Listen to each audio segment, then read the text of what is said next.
जय हिंद। आप सभी को फिर से एक नए वीडियो में हार्दिक स्वागत, हार्दिक अभिनंदन। आशा करते हैं आप सभी लोग बहुत ही मस्त होंगे, अच्छे होंगे। आज लाइक आप लोग देख रहे हैं कि हम लोग क्या पढ़ रहे थे और आपको अच्छी तरीके से पता होगा कि हम लोग का चैप्टर नंबर 4 क्या चल रहा था, कार्बन और इट्स कंपाउंड। मतलब कि हम लोग का चल रहा था, हिंदी में क्या कहते हैं, कार्बन और इसके यौगिक। ठीक है। अब ध्यान से देखिएगा तो इसके पहले क्या क्या बातें हुई थी, इसको थोड़ा सा हम लोग डिस्कस करके आगे चलेंगे कि आखिर हुआ क्या था और आज क्या टॉपिक रह गया था पढ़ने के लिए, उसको आज हम लोग खत्म करेंगे। ठीक है। तो आपको पता होगा कि हम लोग पीछे बहुत सारी बातों को पढ़ करके आए थे, जिसमें से आपका टॉपिक हो चुका था। ऐसे तो बहुत पीछे से नहीं ले चल रहे हैं, बहुत पीछे का बातें नहीं बताएंगे, बिकॉज ये सब आप लोग अभी रिवीजन कर सकते हैं। समझ में आई बात है। अब जो बातें कुछ दिन पहले एक आध दो लेक्चर पीछे हुई, वो सब बातों को लेकर के चल रहे हैं। ठीक है। देखिए एक आध दो लेक्चर में, जैसे कि पिछले लेक्चर में क्या हुआ था, उसके पहले वाले लेक्चर में क्या हुआ था, तो हम लोग क्या देख रहे थे, कार्बनिक यौगिक, मतलब कार्बनिक यौगिक के बारे में बात कर रहे हैं। कार्बनिक यौगिक क्या होते हैं इसके बारे में जान चुके थे। अब कार्बनिक यौगिक को पढ़ते पढ़ते आगे आए तो आपको बताया था कि कार्बनिक यौगिक का ही एक प्रकार होता है हाइड्रोकार्बन। हाइड्रोकार्बन के अलावा भी इसका और प्रकार था, आपको पता होना चाहिए। तो अब हम लोग आगे आए थे हाइड्रोकार्बन के बारे में।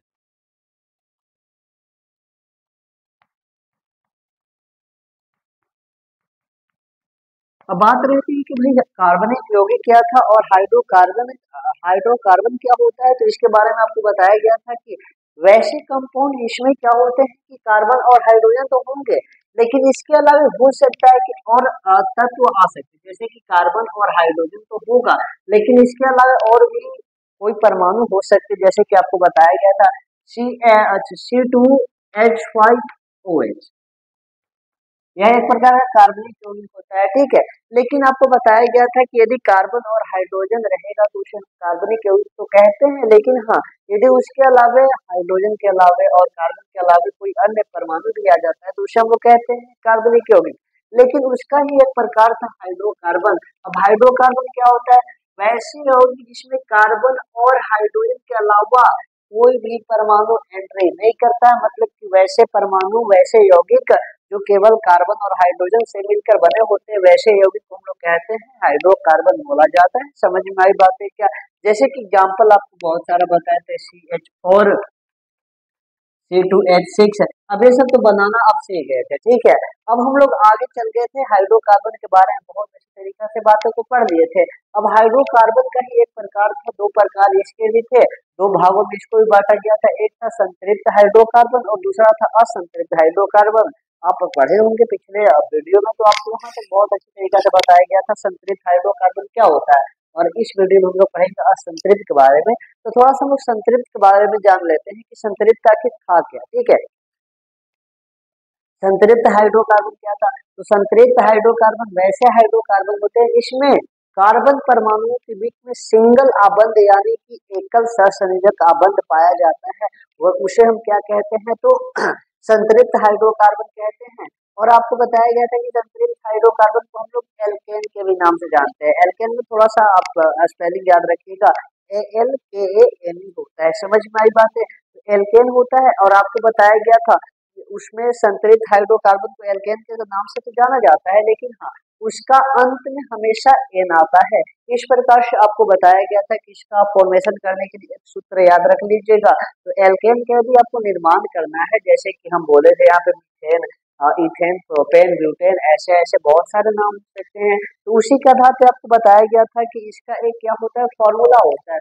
आपको से ऐसे भी एग्जाम में पूछा जाता है कि एल्केन का क्या बताइए, नॉर्मल यानी जनरल यानी सामान्य फार्मूला बताइए। तो क्या हो जाएगा सामान्य फार्मूला, CnH2n होता है, जिसमें बताया गया था, बताया था ट्रिक के द्वारा कि आपको क्या याद रखना है, ऐसे कंपाउंड में एल्केन में हमेशा कार्बन की संख्या से हाइड्रोजन की संख्या दो गुना से दो ज्यादा होता है। ठीक है, आपको बताया गया था वहां पे।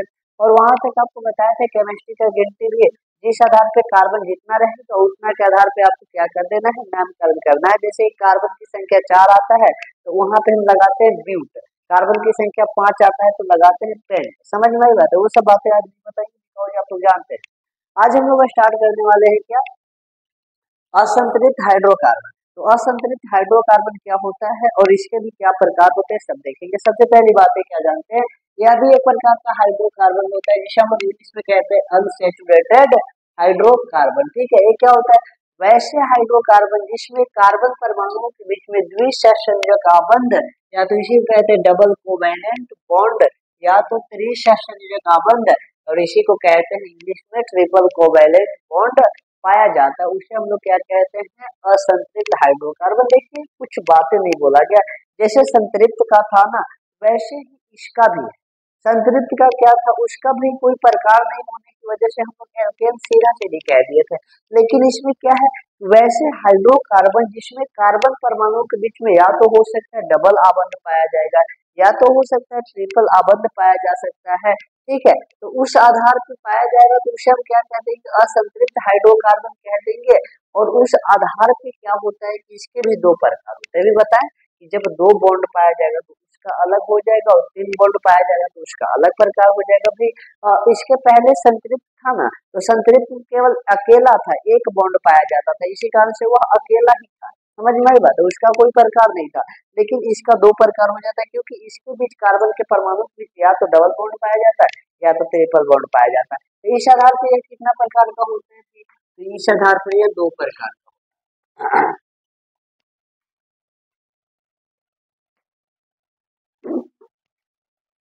पहला प्रकार एल्कीन, इंग्लिश में क्या लिखेंगे, ALKEN, एल्कीन। इसका क्या लिखेंगे भाई हम लोग, एल्काइन।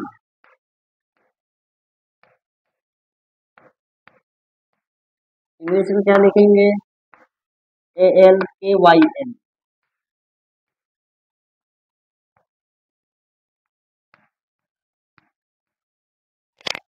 ठीक है, इसके दो कौन से प्रकार हो जाते हैं, एक होता है एल्कीन और एक होता है एल्काइन। और इसके पहले जस्ट हम लोग पढ़ क्या है, एल्केन। देखिएगा बहुत ज्यादा कंफ्यूजन होता है सुनने में कि एल्केन एल्कीन एल्काइन क्या होता है, इसके बाद एक और समूह आता है जिसे कहते हैं एल्किल समूह। ठीक है, थोड़ा सा बातों को गौर दीजिएगा कि वहां पे था एल्केन, यहाँ पे एल्किन और यहाँ पे एल्काइन। वैसे तो मैं क्विक रिवीजन करवाने का प्रयास करूंगा, इसके खत्म होने के बाद जस्ट थोड़ा सा मैं फॉर्मूला बताऊंगा और ट्रिक के साथ थोड़ा सा बताने का प्रयास करूंगा, वैसे तो ट्रिक साथ में यहाँ पे दे ही देंगे। ठीक है, तो भाई ये स्टार्ट करते हैं, एल्कीन क्या होता है, स्पेलिंग ध्यान दीजिएगा। एल्केन का क्या था, ALK, ए यहाँ पे था और NE सेम था, इसका क्या है ALKE NE है, और उसका क्या है ALKYN एल्काइन। समझ में आई बात है। अब आइए स्टार्ट करते हैं एक एक करके कि आखिर एल्कीन क्या होता है, एल्केन क्या होता है। तो इसका डिफिनेशन बिल्कुल भी हम नहीं लिखेंगे, इसका डिफिनेशन आप लोग खुद से लिख सकते हैं। ठीक है, और खुद से आपको लिखना पड़ेगा, बस क्या क्या इंपॉर्टेंट है बातें वो मैं बातें बताऊंगा, समझ में आई बात है। तो देखिए अभी मैंने क्या, इसको कैसे हमको लिखना है उसके बारे में जानते हैं ना।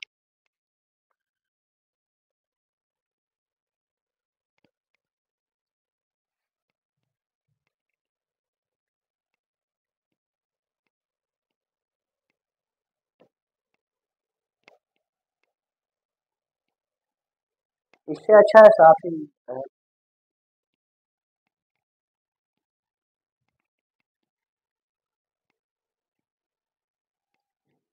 चलिए देखिए पहला क्या प्रकार है।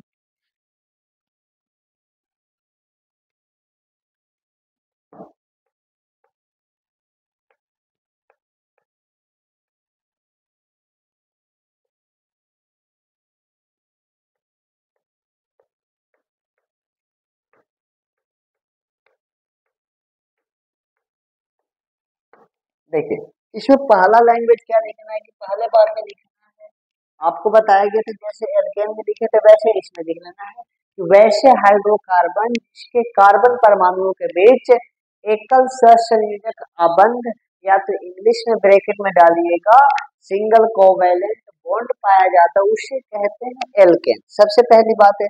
दूसरा पॉइंट क्या लिखना है कि एल्केन एल्किन का अंत में हमेशा इन आता है, क्या आता है, एल्कीन का अंत हमेशा इन से होता है, या एल्कीन के अंत में हमेशा इन आता है। और तीसरा पॉइंट क्या लिखना है कि एल्कीन के अंत में मतलब एल्कीन का क्या बोलते हैं, एल्कीन का सामान्य सूत्र क्या होता है इसका बताते हैं। ठीक है, चलिए लिख ही देते हैं।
चलिए एल्कीन क्या होता है, एल्कीन के बारे में कुछ हमने लिख कर लाया है क्या, वैसे हाइड्रोकार्बन जिनके कार्बन परमाणुओं के बीच द्विसंयोजक आबंध पाया जाता है। द्विसंयोजक आबंध को आप इंग्लिश में लिख सकते हैं डबल कोवैलेंट बॉन्ड, जैसे कि वहां पे फर्स्ट में आपको दिखाया गया था।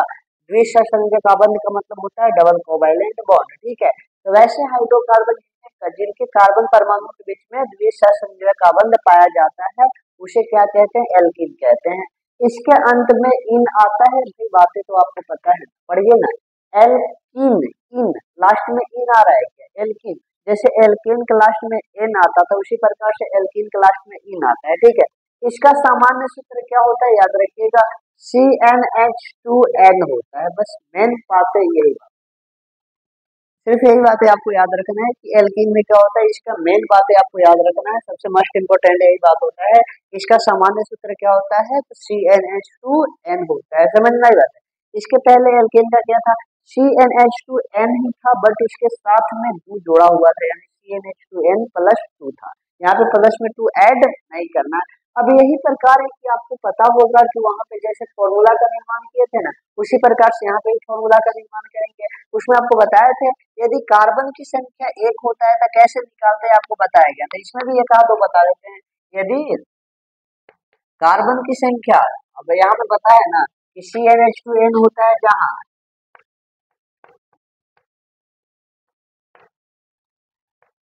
n बराबर कार्बन की संख्या, ये तो बातें पता है। n बराबर कार्बन की संख्या मतलब कि यहाँ पे n का मतलब है कि कार्बन कै है, कार्बन यहाँ पे 5 है, 10 है, 15 को है, या 2 है या 3 है, ये मतलब होता है कि n मतलब कार्बन की संख्या होती है। यदि मैं बात यहाँ मैं बताना चाहूँ कि यदि कार्बन में 4 ले लूँ या तो 2 ले लूँ, हम इतना पे यहाँ पे जितना भी लेकर चलना चाहें, बस एग्जाम्पल देखना चाहते हैं। यदि कार्बन की संख्या कितना ले लें, 2 ले लें, तब क्या होता है, फॉर्मूला लगा कर देखते हैं सूत्र से। सूत्र से क्या हो जाएगा, कार्बन CnH2n है ना, तो हम देखेंगे कार्बन का कार्बन n की जगह पे कितना रखा जाएगा भाई, 2 ना, तो यही तो बोला है ना कि n मतलब कार्बन की संख्या, कार्बन की संख्या कितना है भाई, 2, तो यहाँ पे हम क्या रखेंगे, यहाँ पे 2 रख देंगे, h का h, 2 का 2, और यहाँ पे बीच में मल्टीप्लाई है ना, छुपा हुआ रहता है, n की जगह पे कितना, n का मान देखिएगा, 2 2 यहाँ पे दिया गया है, 2 आ जाएगा। अब क्या हो जाएगा, C2 का 2, H, 2 दूना का 4, यानी H का 4, यानी C2H4 हो जाएगा। समझ में आई बात है। यदि कार्बन की संख्या 2 रखेंगे तो C2H4 आ जाएगा।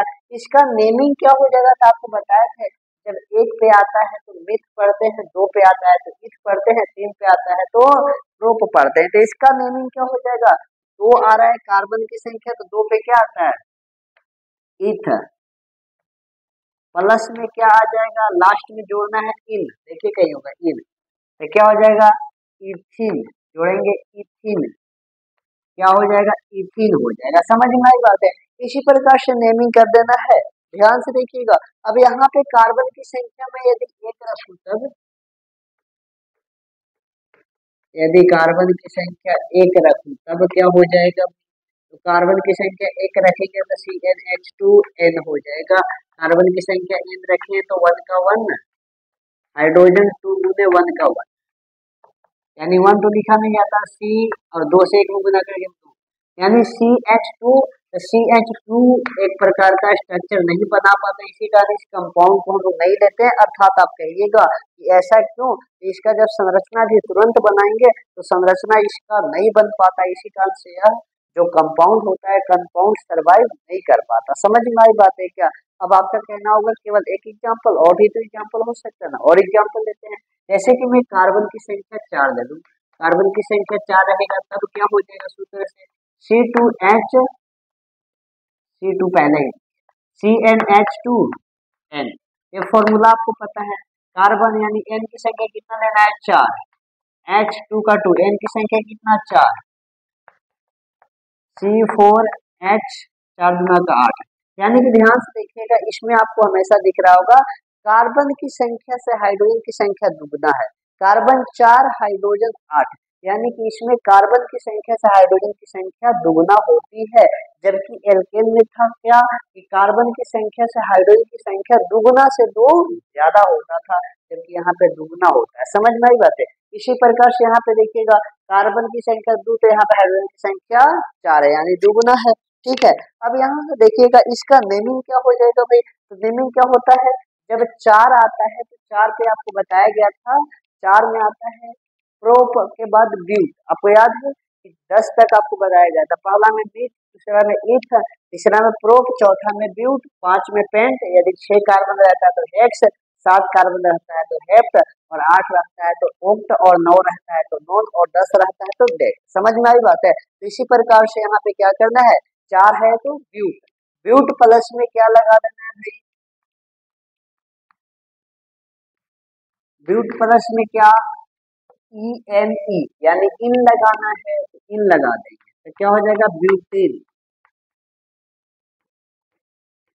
ब्यूटेन क्या हो जाएगा, ब्यूटेन हो जाएगा। समझ में आई बात है, कितना अच्छा, बहुत ही आसान फॉर्मूला है। अब इसका मैं स्ट्रक्चर बनाने चलूँ तो कैसे बनेगा स्ट्रक्चर, स्ट्रक्चर आप लिख लीजिएगा यहाँ पे, स्ट्रक्चर, स्ट्रक्चर ऑफ किसका बना दें, उसका बनाए, पहले इसका बना के देखते हैं बन रहा है कि नहीं। स्ट्रक्चर ऑफ इसका नेमिंग क्या हो जाएगा बता सकते हैं आप लोग, कार्बन जब 1 आता है तो क्या पड़ता है मिथ, तो मिथिन, मिथ प्लस इन क्या हो जाएगा मिथिन, मिथिन हो जाएगा। लेकिन इसका स्ट्रक्चर ना, मतलब कि स्ट्रक्चर नहीं बनता, इसी कारण से यह सर्वाइव नहीं कर पाता है। अब इसका स्ट्रक्चर पहले बनाकर देखते हैं, स्ट्रक्चर ऑफ मिथिन,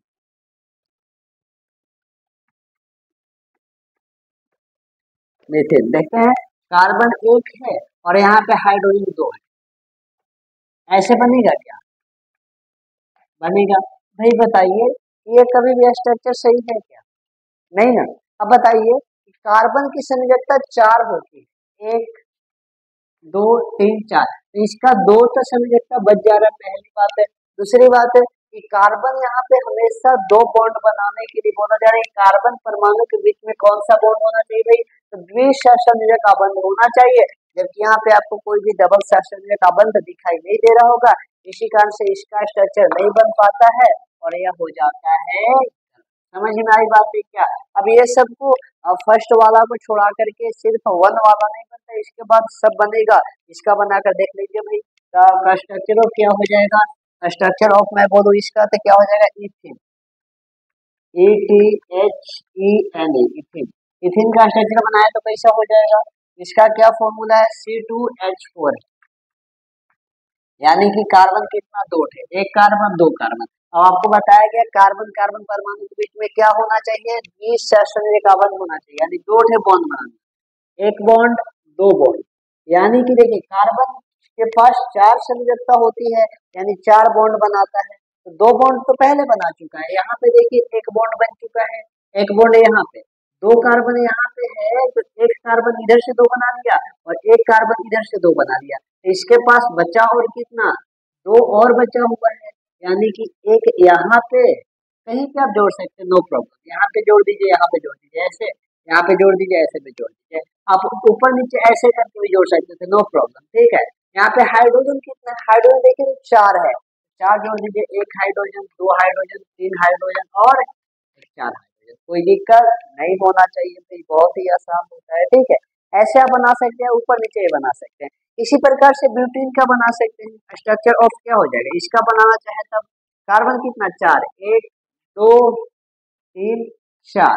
अब ध्यान से देखिएगा यहाँ पे क्या बनाना है, यहाँ पे भी डबल बॉन्ड देना है, 1 बॉन्ड 2 बॉन्ड, यहाँ पे 1 बॉन्ड, यहाँ पे 1 बॉन्ड। अब आपका यहाँ पे यह स्ट्रक्चर देखकर आपका माथा हिल जाएगा कि भाई सभी के पास तो यहाँ पे एकल बॉन्ड नहीं है, केवल एक ही कार्बन कार्बन परमाणु के बीच में डबल बॉन्ड दिए हैं। तो ये बातें याद रखिएगा कि डबल बॉन्ड यानी द्विसंयोजक आबंध का मतलब सभी के पास नहीं, कार्बन परमाणु है, बहुत सारे कार्बन परमाणु होंगे, उन सभी में से केवल एक ही कार्बन परमाणु के बीच में क्या होना चाहिए, डबल संयोजक आबंध का निर्माण होना चाहिए, तो केवल एक ही जगह, ये ना कि यहाँ पे 2 ठे दे देंगे, यहाँ पे 2 ठे दे देंगे, गलत हो जाएगा। समझ में आई बात है, यहाँ पे ही केवल एक जगह रहता है। अब यहाँ से आप हटा करके यहाँ भी दे सकते हैं, नो प्रॉब्लम, यहाँ नहीं मन कर रहा है तो यहाँ भी दे सकते हैं, लेकिन याद रहे एक ही जगह दे सकते हैं। समझ में आई बात है क्या। तो आपको जहां मन लगे वहां दे दीजिए। तो ध्यान से देखिएगा, यहाँ पे दे दीजिए एक कार्बन, दो कार्बन, तीन कार्बन, चार कार्बन दे दिए। अब हाइड्रोजन 8 को जोड़ना है तो 8 को जोड़ेंगे कैसे? यहाँ पे दो थे तो पहले जुड़ गया है, अब दो बचा है तो एक इधर और एक इधर जोड़ दीजिए, नो प्रॉब्लम। यहाँ पे देखिए कार्बन यहाँ पे एक और दो पहले और एक यहाँ तीन बना दिया, तो कितना बचा? एक यहाँ पे बना दिया, चार हो जाएगा। इसी प्रकार से कार्बन यहाँ पे एक और दो बना लिया है, तो कितना बचा है? दो, एक और दो बच गया। इसी प्रकार से यहाँ पे कितना, एक पहले से बना दिया, तो कितना बचा है? तीन, एक, दो और एक, तीन हो गया। जोड़ दीजिए, एक हाइड्रोजन, दो हाइड्रोजन और तीन हाइड्रोजन, चार हाइड्रोजन, पांच हाइड्रोजन और एक, छह हाइड्रोजन, सात और एक, आठ। बना क्या स्ट्रक्चर? कार्बन, चार हाइड्रोजन, आठ हो गया। समझ में आई बात है? और आपको बताया गया था कि आप स्ट्रक्चर को हटा उठा करके और तरीका से बना सकते, इसमें कोई प्रॉब्लम नहीं। या तो आप ऐसे भी ब्रांच का भी निर्माण कर सकते हैं, जैसे कार्बन, कार्बन, और आपका मन कर रहा है तो कार्बन एक यहाँ जोड़ दीजिए, आपका मन कर रहा है तो कार्बन एक यहाँ जोड़ दीजिए, नो प्रॉब्लम, ऐसा भी बना सकते हैं। चलिए कार्बन आगे ही, ऐसे ऐसे ऐसे ऐसे, यहाँ पे देखिए दो चार हो गया है। देखिए कार्बन यहाँ पे है, एक दो पहले से बना लिया, दो बच गया तो दो हाइड्रोजन जोड़ देंगे, कोई दिक्कत नहीं होना चाहिए। दो यहाँ पे बना चुका है, दो यहाँ पे और एक यहाँ, तीन और एक, चार हो चुका है। इसके पास यहाँ पे एक पहले से बनाया है, तो एक यहाँ पे बन गया, एक यहाँ पे और एक यहाँ पे, चार हो गया इसके पास भी। अब इसका भी चार बनाना है, तो एक, दो और तीन और एक यहाँ पे है, चार हो गया, ठीक है। यानी तीन तीन छह हाइड्रोजन और दो, आठ हाइड्रोजन हो गया, ठीक है।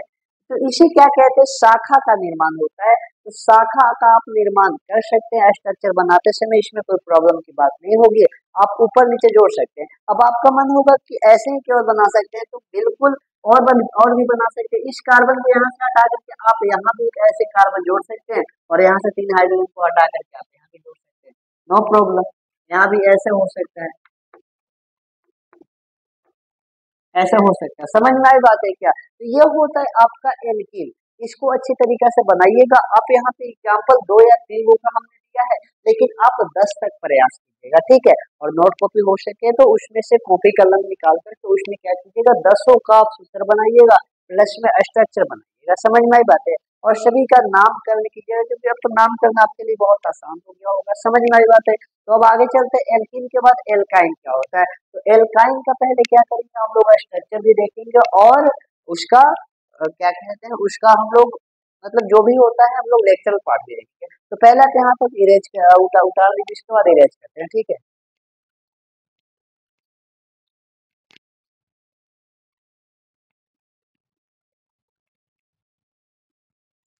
चलिए अभी देखते हैं, एल्कीन का तो उतार चुके होंगे। एल्कीन के देखने के बाद थोड़ा सा एल्काइन का कोई बड़ा नहीं है, इसी कारण से क्या करते हैं, इसको सुधार देते हैं। और आप थोड़ा सा उतार लीजिएगा, थोड़ा सा आप मेहनत कर लीजिएगा, हम थोड़ा सा कम मेहनत करें। तो एल्कीन के बाद एल्काइन आते हैं, तो एल्काइन में क्या होता है? AYNE। समझ में आई बात है? तो इसका थोड़ा सा इंग्लिश में डिफरेंस होता है, और हिंदी की तो डिफरेंस ही है ना, एल्काइन। एल्काइन होता है। इसमें क्या करना है कि वैसे हाइड्रोकार्बन जिनके कार्बन परमाणु के बीच त्रिसंयोजक बंध पाया जाता है। कितना? याद रखना है, त्रिसंयोजक बंध पाया जाता है। इसके अंत में क्या पाया जाएगा भाई? क्या से अंत होगा? तो इसके अंत में इन नहीं, आइन। क्या आ रहा है? आइन। इसके अंत में आता है आइन। क्या लिखते हैं? आइन, YNE।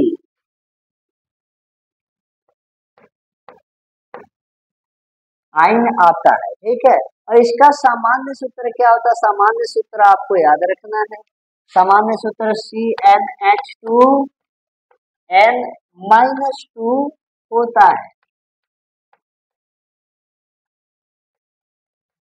जहां n कार्बन की संख्या होती है। सिंपल सी बात है, कुछ है क्या? बस वही वाला है, बस यहाँ ध्यान देना है। अब सबका मैं फिर से निकाल के बताऊंगा, ये सब इसी का इरेज करना है, ठीक है।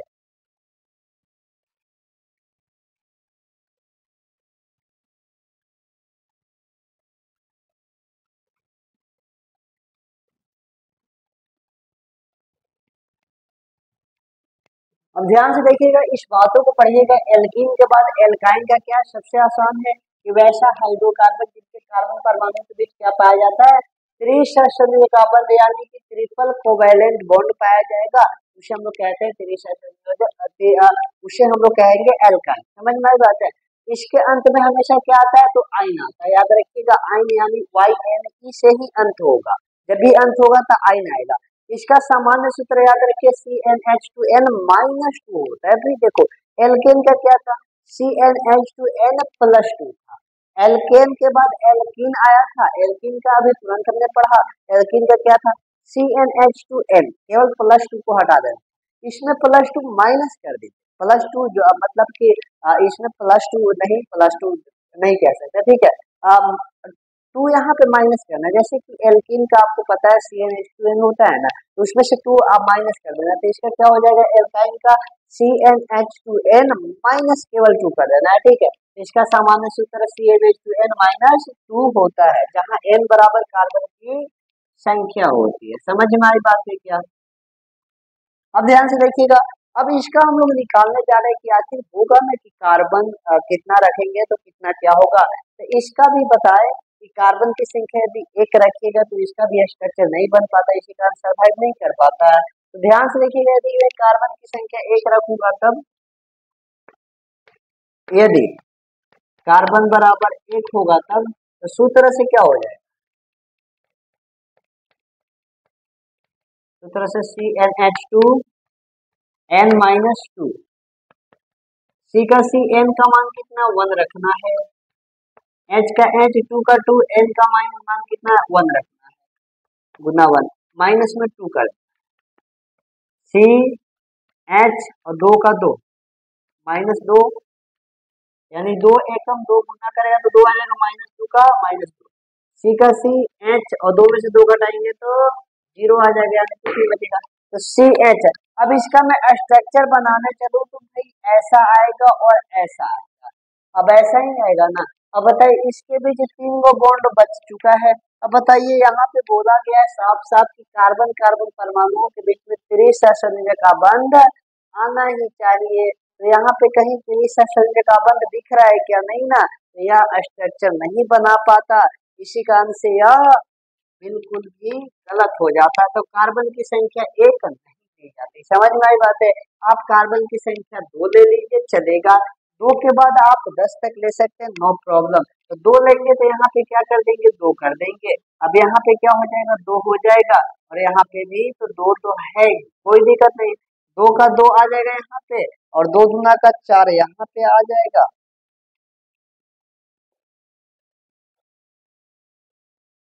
यहाँ पे 4 और -2 तो 2 है, तो C2 और H 4 में से 2 घटेगा तो 2, यानी H2 आ जाएगा।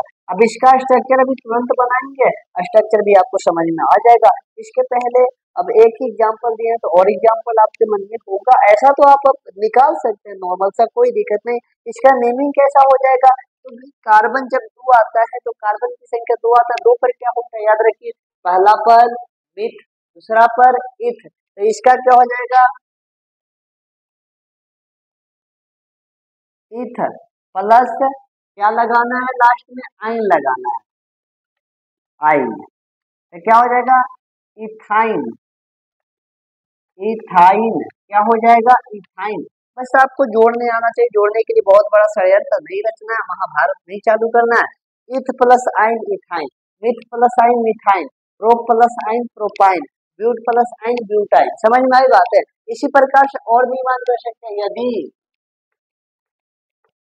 कार्बन की संख्या भी 5 हो तब क्या करेंगे, CnH2n-2 लगा देना, वही फॉर्मूला सिंपल सी, ये क्या हो जाएगा, C का C, N का मान कितना 5, H 2 का 2, N का मान कितना 5, -2 का 2, कोई दिक्कत नहीं होना चाहिए।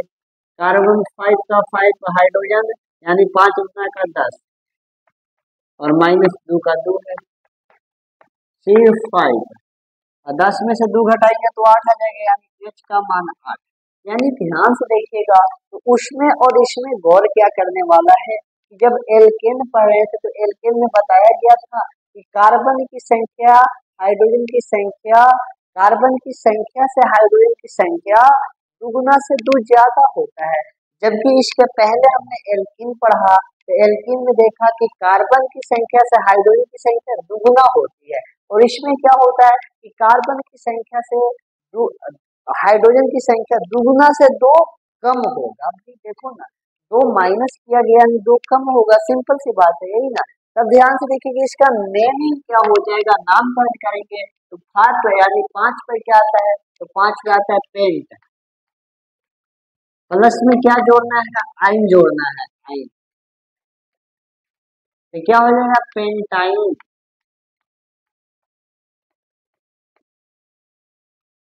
इसका नेमिंग क्या हो जाएगा, तो पेंटाइन हो जाएगा। समझ में आई बात है। अब स्ट्रक्चर बनाने चले तो इसका स्ट्रक्चर क्या हो जाएगा, स्ट्रक्चर सभी का बनाते हैं, दो ठे बना लेते हैं, बाकी तो आप कर ही लीजिएगा ना। इसका C2H2 का बना लेते हैं, C2H2 का बना कर लेते हैं। कार्बन दो ठे हैं भाई, अब यहाँ पे कार्बन कार्बन के बीच में ट्रिपल बॉन्ड है। अब यहाँ पे भी 4-5 कार्बन आ भी जाएगा तो केवल एक ही कार्बन के बीच में आपको ट्रिपल बॉन्ड देना है ना कि सभी के पास दे दीजिएगा। समझ में आई बात है, जैसे कि पीछे बताए थे। तो यहाँ पे ट्रिपल बॉन्ड 1 2 और ट्रिपल बॉन्ड।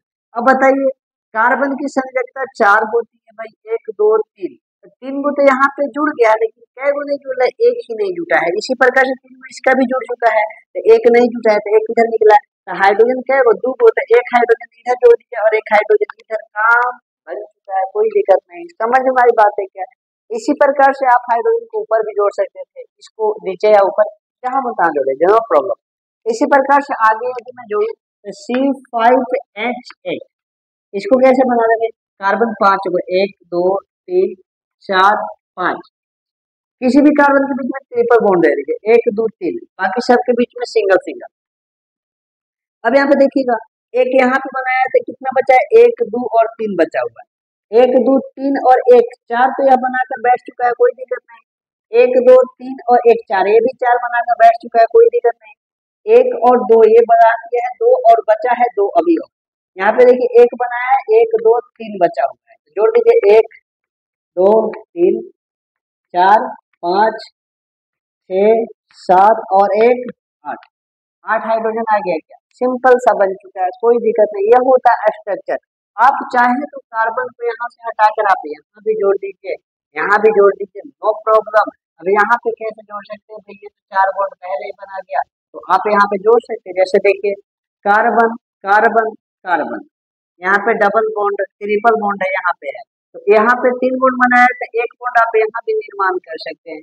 आप यहाँ पे न चाहे तो एक बॉन्ड यहाँ भी बना दीजिए कार्बन का, ऐसे भी बना दीजिए। 5 बस कार्बन होना चाहिए, कार्बन की संख्या मोस्ट है, याद रख लीजिएगा। तो कार्बन कार्बन 1 है, यहाँ पे बताइए 1 कार्बन है तो कितना, अभी 3 बचा हुआ है ना, तब तो 4 बनेगा। इसी प्रकार से 2 बना दिया तो कितना बचा हुआ, 2 और बचा है, तो हाइड्रोजन जोड़ दीजिए, 1 और 1 2, यहाँ पे 1 2 और 1 3 जुट गया। अब यहाँ पे देखिएगा 3 बनाया और 1 नीचे जोड़ दिया, 4 हो गया इसका, 1 2 3 यहाँ पे बच गया, 1 2 3 3 3 6 और 7 और 1 8, यानी 8 हाइड्रोजन। कार्बन की संख्या 1 2 3 4 5, 5 कार्बन की संख्या, 8 हाइड्रोजन की संख्या। तो आप स्ट्रक्चर कैसे भी बनाइए, कोई मतलब नहीं रखता, बस आपको बनाने आना चाहिए। समझ में आई बात है। तो यही था आज का टॉपिक में, आज ज्यादा हम पढ़ेंगे, बस यही पढ़े कि आज एल्कीन क्या होता है, एल्काइन क्या होता है। तो आपसे कभी पूछा जाएगा कि सेचुरेटेड यानी संतृप्त हाइड्रोकार्बन क्या होता है, तो सिंपल सा जवाब आना चाहिए कि एल्केन को हम लोग क्या कहते हैं, संतृप्त हाइड्रोकार्बन कहते हैं। अब आती है बात कि असंतृप्त हाइड्रोकार्बन क्या होता है, तो एल्कीन और एल्काइन को मिलाकर हम लोग असंतृप्त हाइड्रोकार्बन कहते हैं, जिसमें एल्कीन भी आप पढ़ चुके हैं और एल्काइन भी पढ़ चुके हैं। ठीक है, यहाँ तक आशा करते हैं आपको बहुत ही अच्छी तरीके से समझ में आया होगा। अब आगे हम लोग मिलते हैं ऐसे ही मजेदार नेक्स्ट वीडियो के साथ। तो आइए अब आज के लिए फिलहाल इतना ही छोड़ते हैं, ठीक है। तो आगे मिलते हैं हम लोग ऐसे ही नेक्स्ट मजेदार वीडियो के साथ। तो आज के लिए इतना ही छोड़ते हैं। तो आज के लिए सभी को धन्यवाद।